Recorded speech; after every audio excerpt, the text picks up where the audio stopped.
Donc pour cette question 3 maintenant, on vous explique qu'on a mesuré la tension qui est fournie par le capteur pour différentes températures. Donc le capteur, c'est un instrument qui permet de transformer une grandeur mesurée, comme une température en degrés par exemple, en une grandeur électrique et notamment la tension en millivolts. Et cette tension pourra être réutilisée par d'autres instruments par exemple. Donc on veut vérifier qu'il y a une relation entre la température et la tension, et à l'aide de cette relation, on voudra déterminer une température, ici, qui correspondra à une tension de 1728 millivolts. Alors on vous propose soit d'utiliser une méthode graphique, soit une méthode numérique. On va utiliser la méthode graphique qui est plus simple à mettre en œuvre parce qu'on ne connaît pas la relation entre la température et la tension.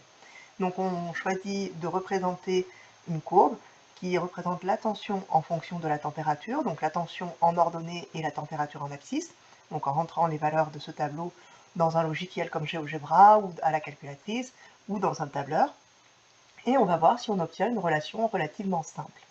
Donc on va rentrer ça dans un tableur. Donc on voit ici, on a tracé la liste des températures avec la liste des tensions en millivolts. Donc on a tracé la tension en millivolts en ordonnée et la température en abscisse. On l'a laissé ici en degrés Celsius, ça ne change pas grand chose.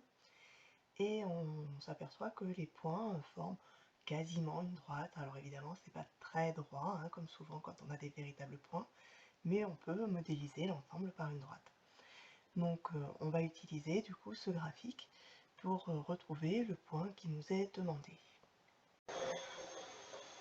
Et donc une fois qu'on a tracé cette courbe, on va pouvoir l'utiliser pour trouver la température qui correspond à une tension de 1728 millivolts, c'est-à-dire qu'on va chercher avec une droite à retrouver l'intersection de ce 1728 millivolts avec la courbe que l'on vient de tracer.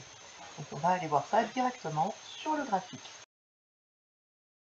Donc ici, on va aller, c'est pas facile à lire là parce qu'on n'a pas beaucoup d'écart, donc 1700, on est à peu près là au milieu, 1720 on va être par là.